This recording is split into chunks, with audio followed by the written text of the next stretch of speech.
Thank you, and thank the readers for their wonderful and varied work. It's an honor to read with you.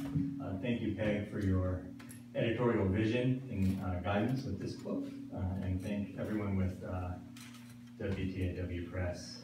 This has been a transforming experience for me, and I'm very grateful. The book I wrote is a sad story. There's just no getting around it. But I hope it's not only a sad story. And it orbits around a series of parallels or coincidences that occurred during my first wife's illness and death and my stepdaughter's subsequent illness and recovery. They were both named by happenstance Emily, but the most unusual parallel was the fact that my first wife's book arrived in the mail, the reader's copy in the brown envelope, on the very day of my stepdaughter's diagnosis.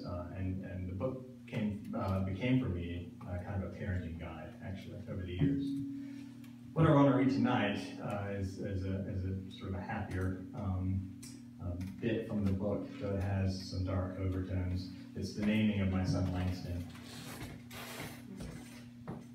Emily and I were celebrating our 10th wedding anniversary.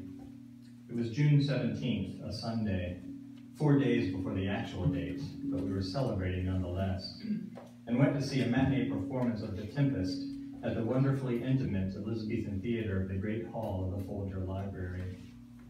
She was 7.5 months pregnant, due the 2nd of August, and had been feeling terrible.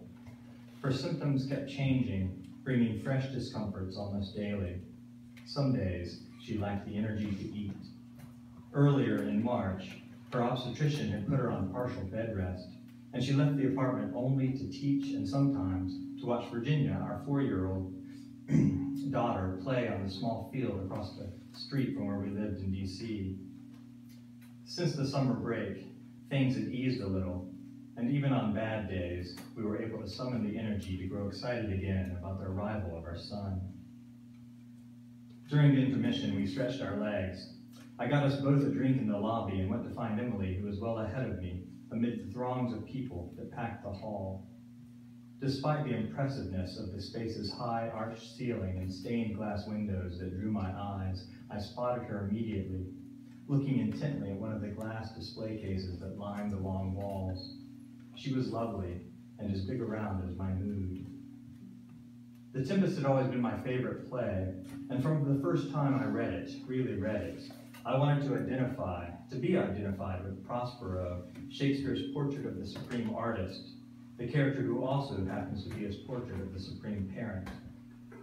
Not until I taught the play as part of a survey course at American University the previous spring did I pick up on just how much our hero withholds from the children under his care.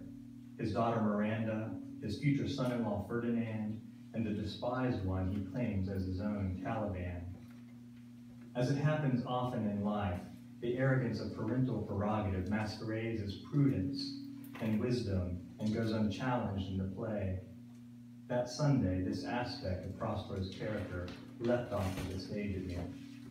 Imagining how Virginia would handle Prospero's refusal to share his plans with her, I found myself inwardly chuckling.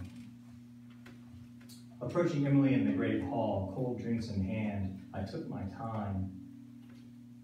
Hands wrapped around her stomach and gaze fixed on the glass display before her, she was intent about something. Those days, when she was well enough, she continued the process of revising her dissertation, and with the pressure on for both of us to make things work in our new city, I knew too well the minor tragedy of being interrupted mid-thought. The most stubborn problems often only allow themselves to be resolved when you have no time, no pen and paper to jot down your newfound understandings. Emily had always been a better sport than I about the inevitable intrusions on our attentions, but I was not going to risk disturbing her. After the play, we were going out for an early supper, and I did not want to do anything to tarnish our golden afternoon. Slowly, I negotiated the crowds of people between us. Could there really be this many goodly creatures come to see Shakespeare on a beautiful summer Sunday afternoon? When I reached Emily, I nudged her with my elbow. She turned with a sly smile and placed her hand lightly on my wrist. The warmth of her resting fingers seeped through the fabric of my shirt. What about Langston? I looked down and saw centered in the display case a letter to the director of the Folger Library from Langston Hughes. Hughes was asking for advice and assistance in organizing a Shakespeare festival in Harlem. Like with our first child, when she suggested Virginia's name, I knew this name was exactly right for our second child, our boy. 11 days later, Langston Nathaniel Arndt Smith was born, a 35-week-old baby in perfect health except for his young lungs. He screamed immediately upon entering the world, which was taken as a good sign, though the nurses rushed him to the neonatal intensive care unit and submitted him to a battery of tests. The fear was that he'd been born with a dire metabolic disorder, one of the consequences of fatty liver pregnancy, with which Emily had finally been diagnosed. I went with him, leaving Emily to try to sleep for the first time in more than 2 days. Her doctor had induced labor to alleviate Emily's alarming symptoms of what was thought to be fatty liver, but what would turn out to be the last in a series of tragic misdiagnoses.